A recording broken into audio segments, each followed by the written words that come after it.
Dear Venerable Sisters and Brothers, Dhamma friends, this is our 154th retreat, and I would like to welcome everyone for the retreat. And today, this hour is allocated for the question and answer, and I would like to give a little clarification about this session. I hope by now, from the Nissarana Vanaya or from the meditation center, we have given 3 treatments as such for the participants or facilities, administering precepts, giving the basic instructions for how to do sitting meditation and do walking meditation and day-to-day activities, and the constitution, the timetable and the rules and regulations regarding the retreats. So if you have any kind of a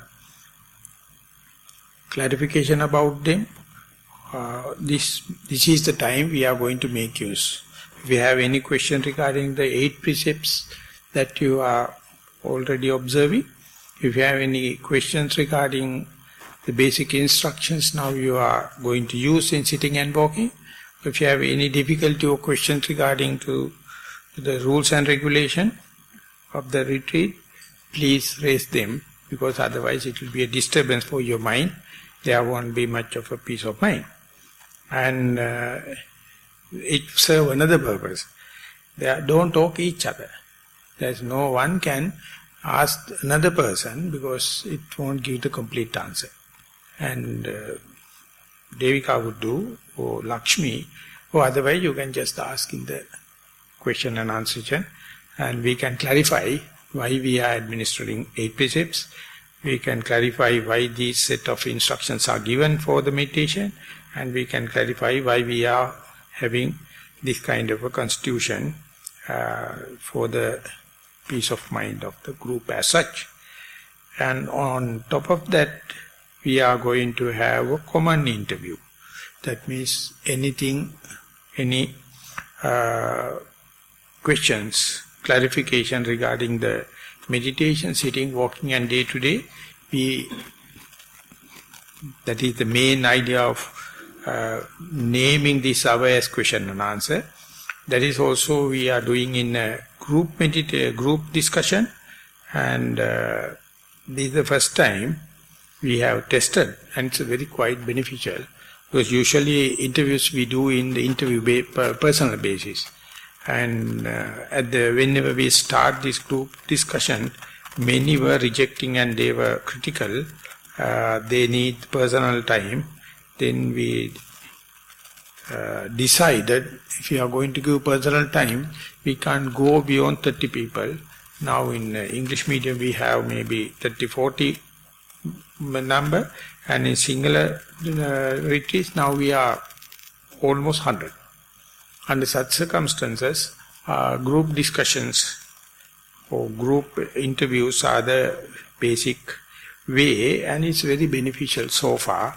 There may be a minority, they feel difficult, but as far as it is beneficial for the majority, we are continuing the same. And the other thing is, now 5 o'clock onward, we will be taking time for the talk, or Dhamma talk.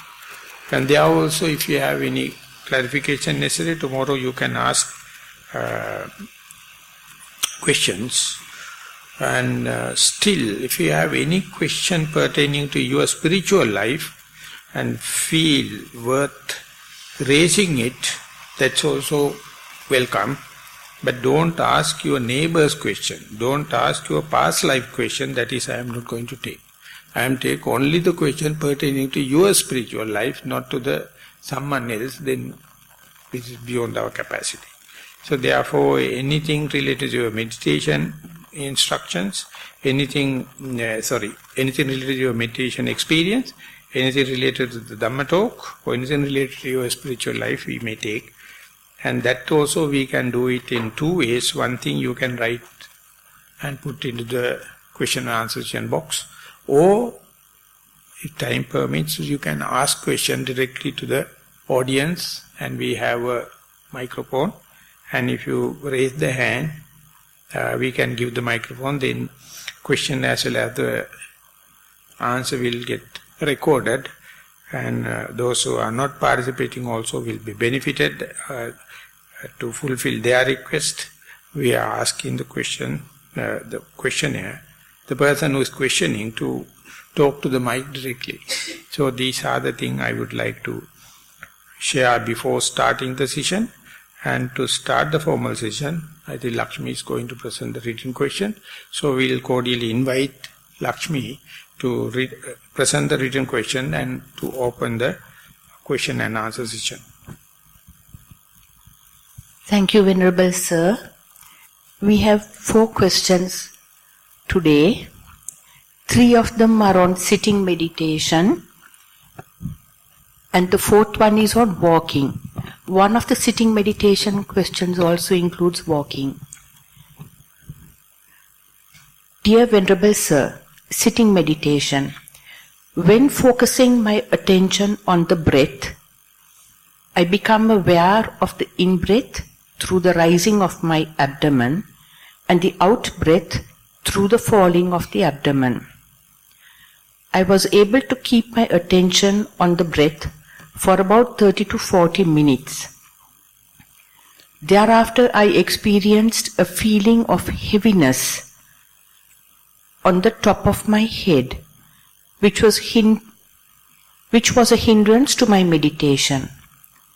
I focused on trying to set down, let go of this heavy feeling, which was successful the first few times, but it kept coming back and was a strain on my meditation, causing my mind to wander, feel somewhat trapped and claustrophobic.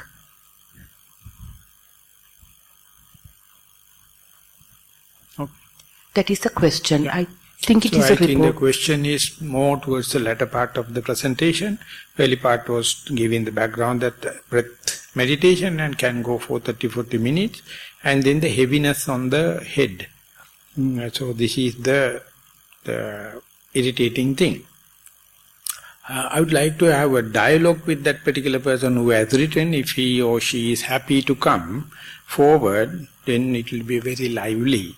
And my question is, of course I am going to ask a question. My question is, when head is become heavy, is it a sign or positive sign of mindfulness, or it is a distraction for mindfulness? It's more a distraction. My early question was whether it's a distraction or it's an indication your mind is here and now at your body. I feel more a distraction.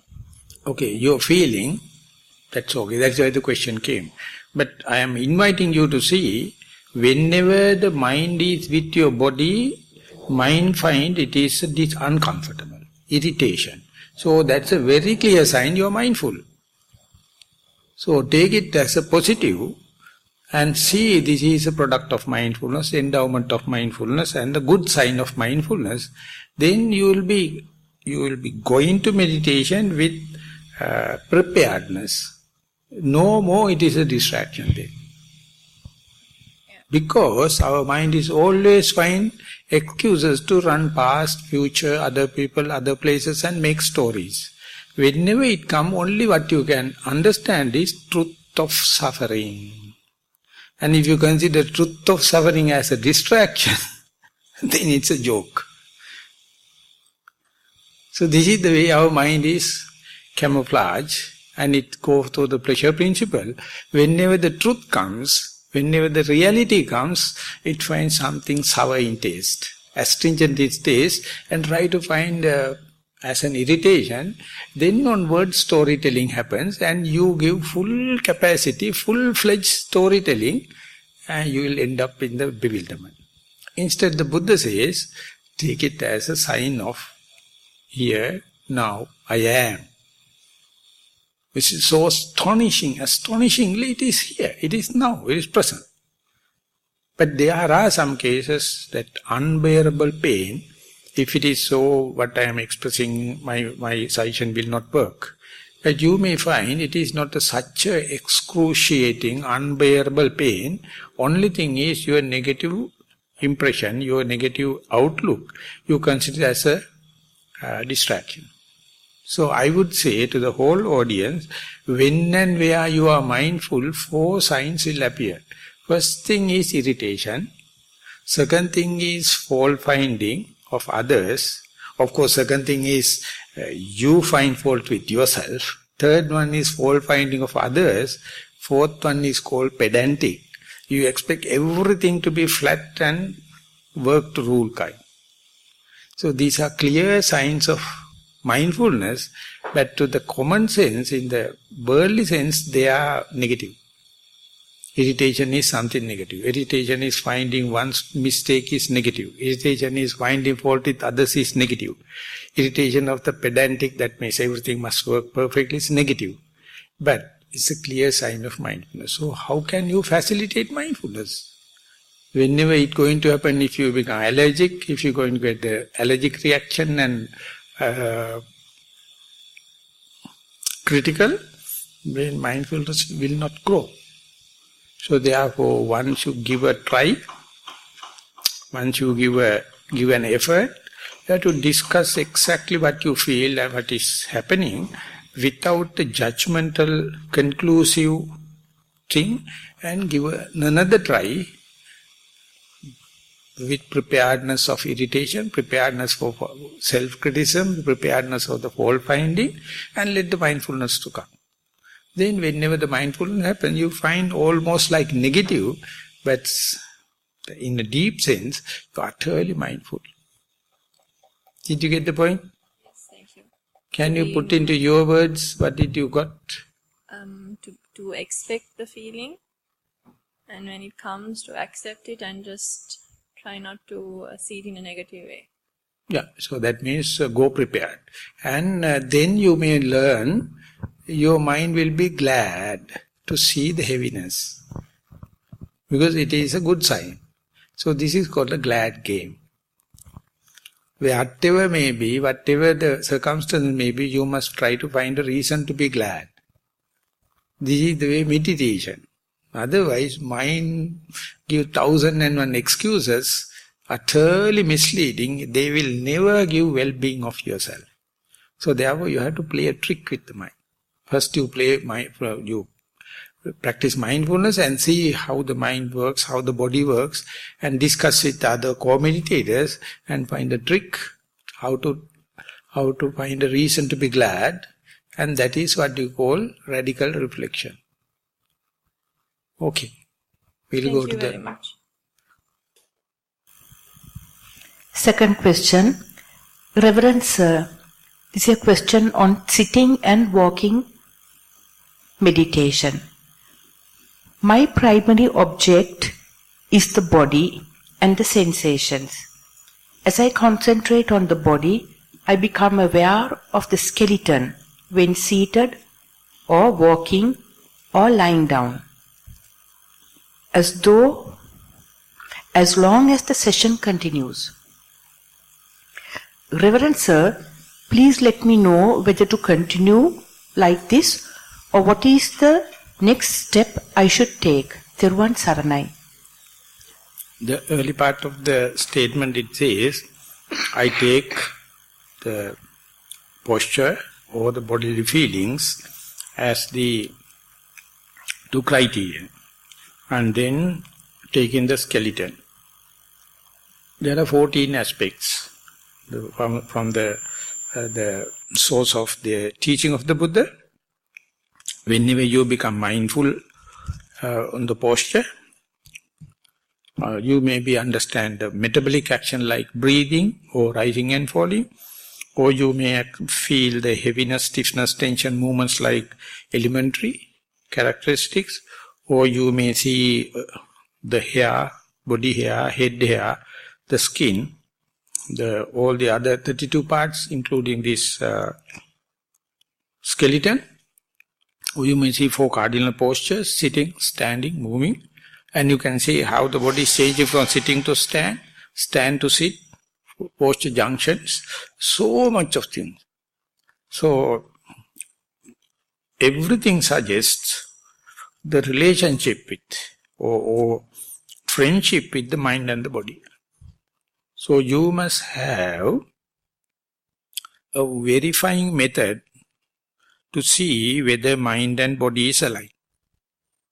Whenever it is aligned, maybe it is on the breath, or the rising and falling, or your sitting posture, or your heaviness, stiffness, tension, movements, or your changing of postures, or repulsivity of the body, whatever may be. Out of one of these methods, you verify this is not a dream. I am not drug addicted. I am not unconscious. This is something reality, what I feel. So that means when and where you feel, for example, the skeleton, if you feel the body and mind is going together for a longer time, that is a positive one, good one, you have to facilitate it, yes. But if it is an imagination, sorry, it's a wastage of time. So therefore you must take a criterion which you can verify. How do you know whether you have a skeleton or not? Definitely everyone must have a skeleton, yes. This last time we did the conference and the scientists were explaining about how the brain works when the meditation, loving kindness meditation and the upper part of the meditation, lower part of the meditation. Ajahn Brahm came and presented the paper. He got the first class in the Oxford University. He don't have a brain. You won't believe. Only the grey matter. This is the paper. So using the brain is a must for each and everyone, and still specifically to get the first class degree. He said that particular person do not have a brain. So what you are talking about, the mind and the brain, completely two spheres. Science says mind in the brain in the mind, on that only we are presenting the papers. But I have 1001 reason to accept it, but I have a single reason not to accept. So I am not completely with Ajahn Brahm, but I am telling what happens. So likewise the skeleton, if the particular person can say, I feel skeleton like this, then we can share to the feeling. Otherwise, if you are on the skeleton, maybe a concept. And then it is not leading anywhere, it is leading to conditioning of your mind. Concept to concept. So therefore, the items Buddha presented was all the 14 are verifiable. He explained head hair. He explained the body hair, the skin, teeth. These are all obvious things that you can verify.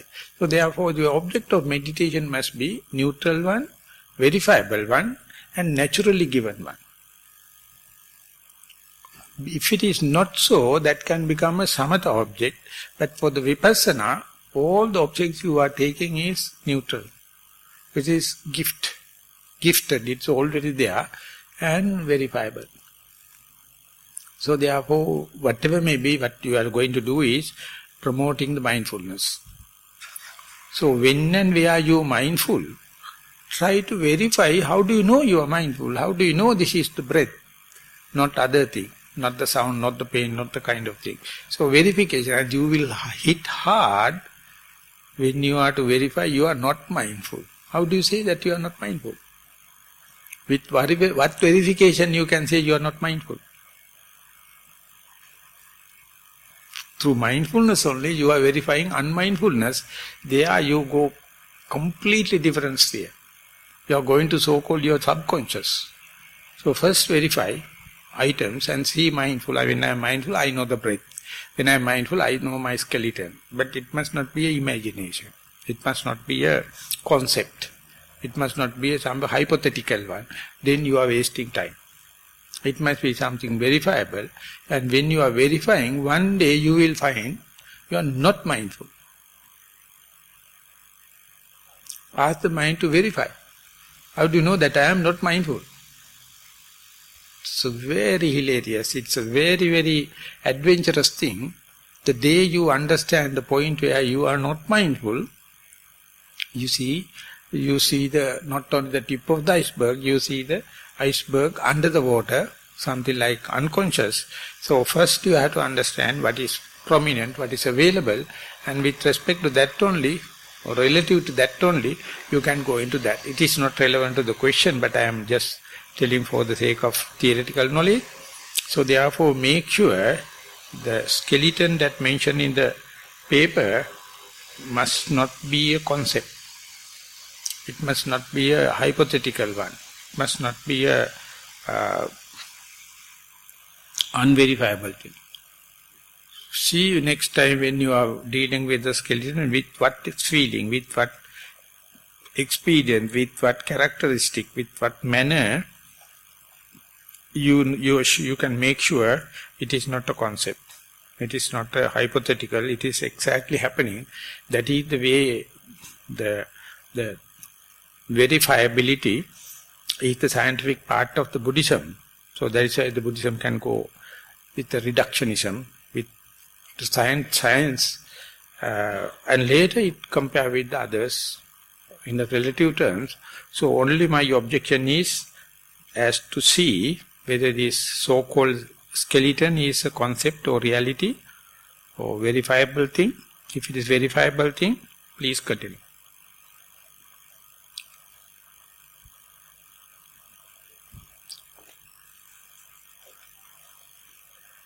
The third question on sitting meditation. Most Venerable Sir, this is a report on this morning's sitting meditation. The primary object was the rising and falling of the abdomen, as this was the most prominent aspect of the breath. In a short time, the neck began to change position in slow movements. It is allowed to do what it wants.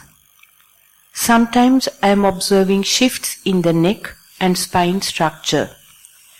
Repeatedly attention returns to the breath, rarely automatically. Repeatedly the mind wanders onto unimportant things. Each time it is brought back. It is brought back. Noticed muscles relax, body softens, darkness in the mind lightens, deep concentration and insights not achieved, but this process was maintained for a little over 2 hours. Sloth and torpor only for 1 second. Sometimes the body got warm, sometimes the body felt cool. May you be blessed by the triple gem and achieve your goals in this life itself.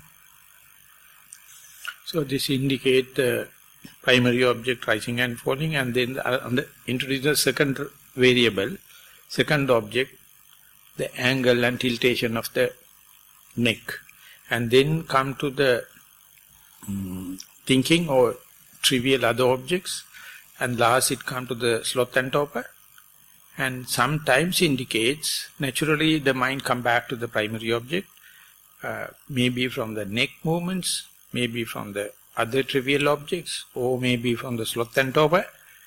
So the question is, when the mind is exactly one and the only object rising and falling, what is the kind of mindfulness? And it is dealing with two objects like neck movements as well as the rising and falling. Trivial object as well as the rising and falling. Sloth and torpor as well as the rising and falling. And then the mindfulness is challenged in the sense with the secondary objects. So can we expect the remarks or expression of the person who has written the question can add some information to us? My question, Venerable Sir. You. So now my question is, when you are only with the rising and falling, and when you are with the two objects, which mindfulness is more efficient and more meritorious? I'm never happy with the mind interfering. It comes and starts yapping. So you will never be a happy person on the earth. This world is full of interference. Life means interference. What else? Otherwise you are dead and go. Anyway, I haven't been able to stop it so far. I can calm it down a little bit. You never, what I am telling is, so how can you accommodate it? How can you with the broadened mind, accept it? And for example, sorry I am disturbing what I am telling, when you are learning driving, definitely you have to go to a silent place and learn. Either playground or a road which is not much frequented with the vehicles and the people. So once you learn also, after you got the license also, can you expect that throughout the way there is no vehicles, no people, and can you apply for a job to be a driver? Only I can drive in the roads without any people, without any roads. So Venerable Sir, these thoughts keep coming, and then I have to consciously bring my mind back to the primary object. Just pause. You are bringing or it is naturally coming? Fairly often I am bringing, sometimes it comes naturally, but it's like, where are you going, come back. I am challenging you to observe it again and again, and I expect there may be some different remarks. And the second thing, you are quite worried about going out.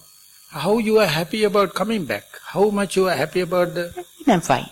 So equal, happy, going out, sorry, and coming in, happiness is equal. Each time go, it comes again.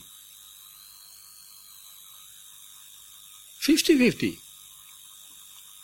So you are worrying and talking and complaining, only going out. You make stories. See, it doesn't always come back naturally. I have to bring the fellow back. If you have to observe it, it's the nature of the mind to come back. It is called interoception. Interoception is whenever the mind go and tackle one object, definitely before going to the next object, it come back head office and get the second job and go to the second. That is called interoception. So that is why I call resilience. Resilience means your father died and another may die, and then completely you are bewildered. How long, how quickly you can come back to the natural mind, that is called resilience. So that's a trained mind, resilience is very fast. Things are happening, but who cares?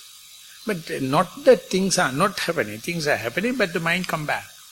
Because you recognize it's a human endowment, it's a birthright, that interoception. It's a job by job it is coming, not a continuous one. So, the moment you understand interoception, the again come back home, going out as well as come back is nothing me, not mine, not myself. But we make stories telling about the mind is going wandering and this and that. But each time it is coming back. See only the coming back side, that is to say, return home, come back home, atmosphere, then you will be utterly glad person, happy person. Each time it goes, it comes back. So whether it is a dirty thing or beautiful thing or liking or disliking or it is past, future, no matter, and very interesting enough, going is very colorful and diversified, coming back is exactly the same. Whether it is coming from the good thing or bad thing, no differences. When Sariputta is studying, you can't entertain as far as you are worrying, thinking that, worrying, complaining till your mind going out. As far as the worry is there, you will be never happy way back home. If you wish to be happy way back home, main thing is not to worry. Then you see, wherever it goes, it naturally come back home. So only you see the second half of your journey, not the going out part. It's disheartening, yes. Discouraging, but the coming back, it's an endowment, it's a birthright. And when the Jnana Poniga is attributing that to the moral fear and moral shame. When your mind is off the foundation, when the mind is off the primary object, it knows. And therefore it have kind of a moral shame and the moral fear, and come back. Only thing is, if you wish to be a ever happy person, whenever come back, verify that I am back at home, and whether your primary object is disturbed on the way back home. Get the point? Not the last point. How do I know whether it's being disturbed or not? In the sense, the abdomen is continuing to breathe. Yeah. So no disturbance. So you are telling me now. That is how Pandita Sayadaw says, whatever the bad thing you do, you can erase it off. Whenever you come back, your home is natural, and that means no defilement. Defilement happens, then and there it is rectified. You see, we become omnipotent, omnipresent God. So the defilement is when we get irritated. You have to tell new Sutta, new kind of a discourse by Lakshmi in Nissarana. Defilement is only for irritation, only the reaction, only the liking and disliking. So therefore you people are so happy with irritations, so happy with frustration, so happy with disappointment. So your whole list is nothing but complaints. Can you understand the magnanimity of the foolishness? How much we are happy with that listing the bad things? And the Buddha gave a simple answer. See the way back home, how happy. When you come back, house also completely at normal form. This day you see it. When you come back, if you see breath is natural, or your body posture is natural, it's calm and quiet, then what? More and more you practice, it is an affirmation of the same. And it is contagious. When someone is practicing like that, the other person sitting by, close by, also feel, we can make 1,000 complaints. That's the way we have been taught in the classrooms. All the bloody fool worldly knowledge. But Buddha is telling, come back home and just check how far your breath is calm and quiet, how far your body is calm and quiet, how far the mind is, how quickly it becomes resilience. And introspection, you never believe the potential of the human mind. And you feel like practicing, you feel like put it in trouble, you feel like wandering mind, you feel like daydreaming. Let the send kites. No problem, and see way back. The day the changeover, you will be the happiest person on the earth. So it's really a change in mindset. It is very electric, very impromptu, very unpredictable. When it is going to happen, we can listen, we can think rationally. But whether it is happening really, that is the Nibbana, what I call. That is the enlightenment. Did not know, you verify it. Whenever mind becomes upset, you wait till the fellow come back and see what is gone wrong. Nothing. So all the defilements will be rectified. Except the Anantariya Akusala Karma, that is very grave, 5 mistakes the Buddha mentioned that you can't erase it off. Killing your parents and the killing Arahant and kind of thing. You can't. All the others, therefore the Buddhism can accommodate any crime, any criminal. No problem. But that criminal must be with a radical reflection. Then criminals will be much, much efficient than Lakshmi. That much I am sure, because you are torturing yourself with this moral concern. You are moralists and self-torturing lot. But of course it is true if the Buddha has not revealed the truth.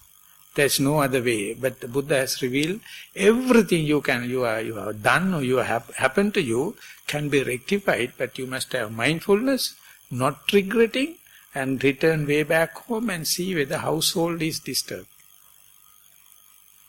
So that is why the Buddha says, before it happens, give a full comfortable posture and let the mind to come and dwell, and then get the mental configuration, how it is when the mind is at home and happy. What is the mental configuration? That's called abhoga. That means you give the full comfortable sitting and let the mind to come in and verify, now mind is here at home and I am comfortable, and what is the mindset? So after distraction, when mind come also, you can see whether it's the same mindset or it is disturbed. So therefore, when and where you feel, now I am sitting here, get the configuration. Mental configuration, because only you can do it, no one can do it for you. And that must be your datum line. You must be your know. So whenever it goes out, when you come back and see, is it the same mental configuration you have right at the beginning of your sitting? And if it is the one, that means no defilements, nothing permanent, damaged. It's something has written, but only with the impermanent ink, so you can erase it off. It is not a permanent. That is why, what the Buddha called impermanence. All the defilements are impermanent. Not that your father and your mother and your bank account and everything impermanent. It is nothing to talk. But even the defilements are impermanent, so why you are suffering? Because you love suffering. That's a humankind is always. They love suffering, and not only that, they are happy to talk others my suffering. And that is for the sympathy. But the other listening person also in the suffering. How can you have? You can have suffering from the other person, because other person is still more in suffering. So don't talk. No use of talking with the citizen Jones. Okay, we have another question. Yes, thank you, Venerable Sir. Much merit to you. The next question is only on walking meditation. Thiruvan Saranai, Swamin Vahansa.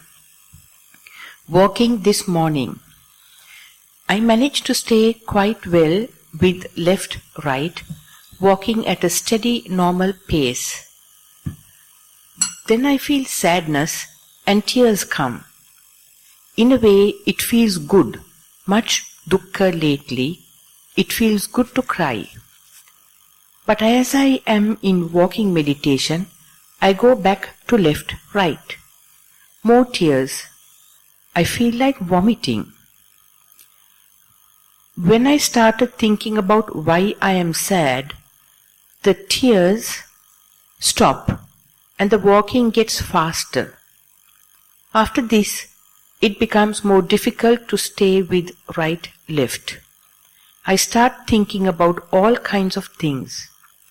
Question: is it right to put aside the sadness and go back to the primary object? Sometimes it just feels good to cry. Thank you very much. No, you must go back to the primary object only if you have doubts. Otherwise, let everything happen. So, I listen to so much of talks from Pandita Sayadaw, and he's very hard and fast. He says, not. That is what he says, everything to be not. And very rarely he says, if you have no doubts, don't not let them happen. So we take the primary object whenever we have something unbearable, something doubtful, something perplexed, then we go and verify with the primary object. Otherwise, let everything happen. Crying, smiling, fast walking, slow walking, everything come within the noble quest. Otherwise, how can you know? How do you know? After you get the land, after you get the time, after you get the facilities, still if you wish you can cry. Good. If the crying is the answer. And the crying and smiling, no difference. Sometimes you don't know whether you are crying out of sadness or due to happiness. The tears can come, everything can happen. Let it happen, let it cause catharsis. That means, let them evaporate. But if you have any doubt whether I am going mad or whether I am something wrong, then verify the primary object. Primary object is a whetstone. If the weapon becomes weak, you go and rub it again. Otherwise, continue. And you give the full-fledged license to the body, play hell. Give the feel, play hell. And you are watching, just like a mother watching the child. And mother is overlooking, but not controlling everything, not regimenting everything. Let the child to play. I see sometimes these monkeys that let the small fellows to play, and mother is looking at. And they are climbing and falling and all the kind of thing. That is the way they learn the art. That's the way they diversify their experience. So let the mind to do everything under the light of mindfulness, but it goes so much of wild things. So whenever you have doubts, you must have the primary object at your arm's length, just to come back and verify. And otherwise, you can carry on. There only you feel relaxation, you feel the catharsis, everything going. You feel like crying, or you feel like dancing, you feel like whatever it may be. So you must have your own time. The Buddha uses patisallana. Patisallana vutthiso. Patisallana means a secret place. You have your privacy. Play hell. But don't do it in the meditation hall. Then it will be difficult. But whenever it is happening, you say atmosphere is okay, let it happen. That's called psychological wound surface. And when it is surface, you feel like cry. And I met one person, he's the American, hefty fellow, but it's a very gentle mind. And he has been a soldier in the Vietnam War. And by looking at you never see he's as a meditator, but he's a monk. So very first time he went to the Japanese master, he just gave loving kindness. He says, sit comfortably and reflect your mind and pray in the sense, may I be healthy, wealthy and happy. May I make use my body in a healthy way. May I be healthy, wealthy and happy. May I make use this posture happily like. The moment he says, the mind come to the body for the well-being, he started crying 3 days consecutively. Because he is being an American soldier, killing Vietnam, because he is a Vietnam in Vietnam. That is the only mistake. He is being killed because he is a Vietnam, in his Vietnam ground. So you can understand what a kind of a brainwash. And when he come back says, may I be healthy, wealthy and happy, and may I use my body, you can see the agony and crying. And the master has asked him to cry. All the 3 days, let cry. And the healing happens. He says, the worst thing is self-love. Whenever you feel happy in sitting posture, walking, you feel so much strange, difficult, because you hate your body. You hate each and every moment. That is why you are thinking of other people, other places, other past, future. Whenever it happens, the emotions become agitated. You have to let that happen. Crying, whatever it may be, no problem. I am repeating, when and where you have doubts, you must have the ability to come back to the primary object in order to verify. That's it. Don't stop coming thing, or don't invite anything to come. Things are happening in the cause and effect relationship. You must be patient. Everything is a messenger. There's a message. Don't be judgmental, let it happen.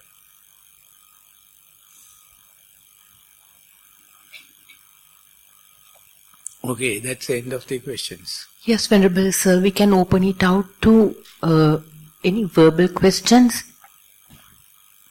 We have about 15 minutes. Bhante, about the sitting meditation. So when I sit, I put my awareness on the breath, and the most prominent part in the in-breath is inside the inside of the skull, and on the out-breath it's the diaphragm. So usually go in between, the awareness is going. And then if I do this for about 10 breaths, then quite automatically the awareness goes to the space in between the breaths. Something more in the behind. And then I'm aware of that for a little while. And then the more the awareness is there, then there's the perception of light. Very little light everywhere. So I just leave the awareness there, and the light becomes more subtle, more prominent. And sometimes there are thoughts arising, but then they are ceasing also again. And so that's what I'm doing. Yeah. So first your attention is with the in-breath and out-breath, and when and where the mind get aligned with the in-breath and out-breath, the light perception happens. And it appears now you are more attracted to light than the breath. And then you can explain how the light become close, far away, different shapes and different colors. It's no problem. But you have to understand that is not your primary object. This is a subsequent object or secondary object, but it is more attractive. So therefore you are going no harm. But when and where possible, you must have verifiability to come back to the breath. Provided whether breath is there now, it or not. Because when you are observing the breath, I am not conditioning you, what I am telling, the breath becomes calm. When it is calm, only the light perception, no lightness can happen. So it is natural for the mind to leave the object which is subtle and then go to the light object. But you have to understand your mind has now changed the track from the physical breath, air element to the light. And is it due to calming down of the breath, happening something, or you did it? And if you can see the changeover from the breath to the light, then it's just like gap between two breaths like. Understand? Yes. So you have a gap between two breaths. Likewise, end of the breath and beginning of the light. Two phenomena that is camouflaged. That is not being thoroughly observed. So this area, you must have the ability to thin slice the time. Thin slicing of time, that is more microscopic, more vivid observation, how the mind change from the subtle breath to the light, and that is the way mind is tricky. If it become tricky, just like the end of the in-breath and beginning of the out-breath, there's a gap. So always when there is something changing from one to the other, you may see there's the gap go unnoticed, and the secret is lying there. First you have to understand two tracks are working and how one to the other changing, and when it is happening, theoretically you have to understand there is a gap. There's two events, two episodes. Can I see, next time when it is happening, see very carefully how changing from the maybe disappearing breath to the light or some other kind of thing. And there you see very closely, very vividly, very diligently the changing or shift. And there are no end. Day by day you go into the very sharp, very, very vivid observation, and that is how the mindfulness becomes sharper and sharper. and more continuous and very high grounded, sound continuous, phenomena change, but mindfulness become hard and fast. Understood. Thank you. Venerable Bhante, thank you so much for all the guidance that you have given us, especially introducing mindfulness to the little kids, establishing Satipasala. When I went to watch Satipasala at Kaduwala, I was a meditator, but not a meditator on mindfulness. I was just watching the children. And I was really highly taken up by the way the children behaved and the adults. I suggest that more than the adults, the little children absorbed it very well, like the blotting papers. So I was really watching, and thanks to Venerable Dhammajiva Thero, which I couldn't follow what Sakman Bhavana was, I was just watching. He said, hitagana innawa and avidinawa. So I got it. There were so many paths, meditation paths, and was really interested in walking, and I started walking. I couldn't follow first. First I just walked, nothing. Then I walked, and I thought left and right, as he said. Then again I thought I should walk again. Like that I kept on walking. Then I forgot everything. I didn't hear any noises because it's a beautiful environment near the Kalani River. And the breeze, the cooling breeze, I forgot about it, all that. The singing of the birds, nothing could be heard. Because I started walking. So I enjoyed walking. After that there was a sermon and the sitting meditation. And I just followed that. After that, Venerable Dhammajiva Theras, there were so many. I think it was a Poya day, and the Satipasala was also there. So I just listened to his sermon also, and I tried sitting meditation.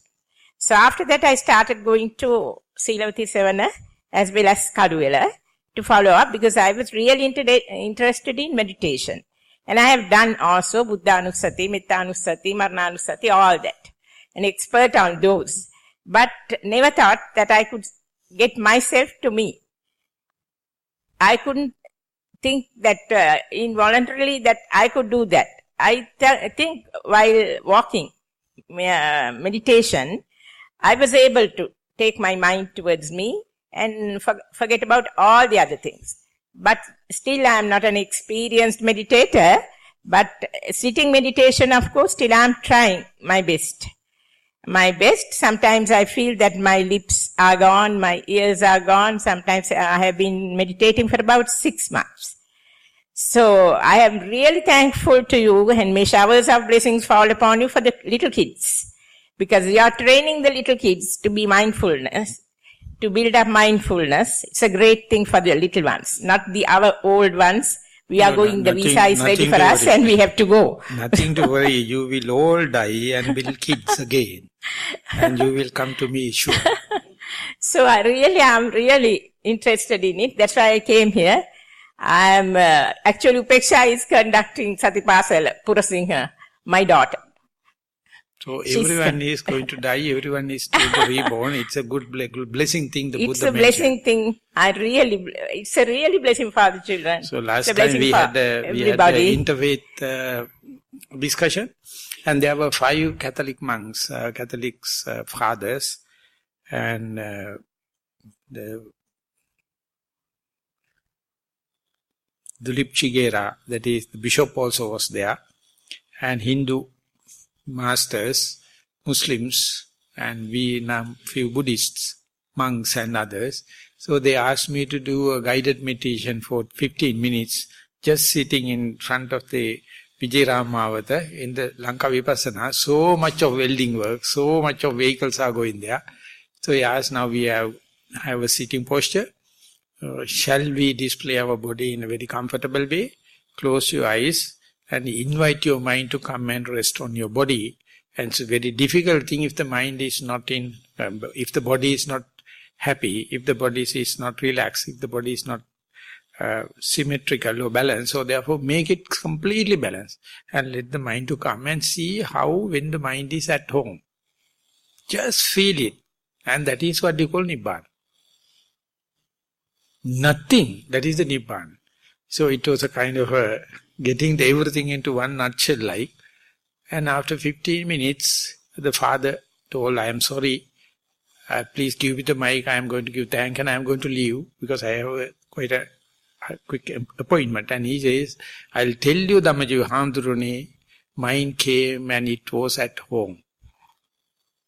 I am now going for my appointment, now I am going with my idea, I will go back and I will see how much I can be at home. It is difficult only for Buddhists. Young children, any other Muslim, any other non-religious, if you give, it is just like a blotting paper. Yeah, really right, Honorable Bhante, because when I went to cut my hair, she asked me, why do you want to cut it short? Normally you go during the vacations to other places also for retreats. Then I said, I want it cut very short. He's a Catholic.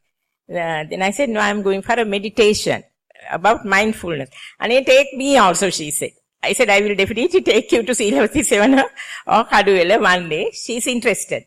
Then and there she said, I want to come with you. Because she was really interested. When I explained it, she was really interested. She's a Catholic. Born Catholic. That we Buddhists are completely in the square mind and with the frames. Morality is the curse. And you are self-cursing. You never relax your body. You do not know how to walk on the earth. You do not know how to sit comfortably on your cushion. You should know how to display your body in the bed. And once you do it, you need no any expert, foreign expert to ask to how to sit. Because you have to ask your body and walk. Ask your body knowledge. And when and where they are synchronized, get the configuration. That is what the body at home. And I sent one another Arunika for the last retreat, for the last session in Kaduwela. She says the young girls come and present their report in poems. Yes. And she says, if you can, Bhante, make a video and present it, see how nicely they are explaining how do they feel while walking, how do they feel while sitting in Kavya. Then I told, you bloody old crocs, unfortunate, but the younger generation, so lucky, but I need the blessing of the old people. Otherwise they won't give their children. Without their experience, it's very difficult to give the younger generation. When the young children are meditating, they teach their parents, they teach their teachers, they teach their instructors and facilitators. So now I started a forum to see, by teaching children, how much we gain as instructors, as facilitators. We have an assessment program now all over the Sri Lanka, how the ones given, how the performance of the children. It is, we have to do it. And I told one criterion, what are the gain for the facilitators, for the trainers, because when you are teaching only, you will really understand what does it mean by mindfulness. So, other thing is, after going to the World Conferences, I found everyone knows mindfulness. No one believes this as the one and the only way. They think Buddhanusati is the one and only way. Metta is the one and only way. They are thinking everything except mindfulness. So I thought that my task is to teach mindfulness. Now I am not worried about that. Everyone knows. No one take this as a Kayano I am Bhikkhave Maggo. The Buddha expressed very clearly, this is the one and only way. Not a single person accept it. They accept all the other kinds of meditation and they never give the due credit to the mindfulness. Oh, I am studying this for last 40 years. 40 years I was thinking, whenever mindfulness presented, how hesitant they are to accept. How hesitant they are to give the due credit to the mindfulness. Never. They always attribute their credit to the other aspects. we never do mindfulness. If you, one thing I can assure, if you accept and give the mindfulness the priority, there won't be any complication in your life. No. It is so clear. So therefore, believe mindfulness, give it to children, give it to sick people, give it to people even with the sickness or not, and then it will be preventive rather than curative. And Thank you so much, Bhante. May you achieve your ultimate goal in this life itself. I wish all people may die and they will become a new younger generation without this spoiled mind and without, or rather I would say non-Buddhists. Then very easy to give this injection and they will accept and they will go. So at least in this retreat, don't bring your old ideas, just accept the basic instructions we have given, give a try. Give a try, definitely there will be a change. Okay? Thank you, Venerable Sir. Okay, now we have the time for walking meditation. We will take 1 hour. And 3 o'clock we will be meeting again in this hall for a group sitting. And with that announcement, we are going to sum up the question and answer session. Thank you very much.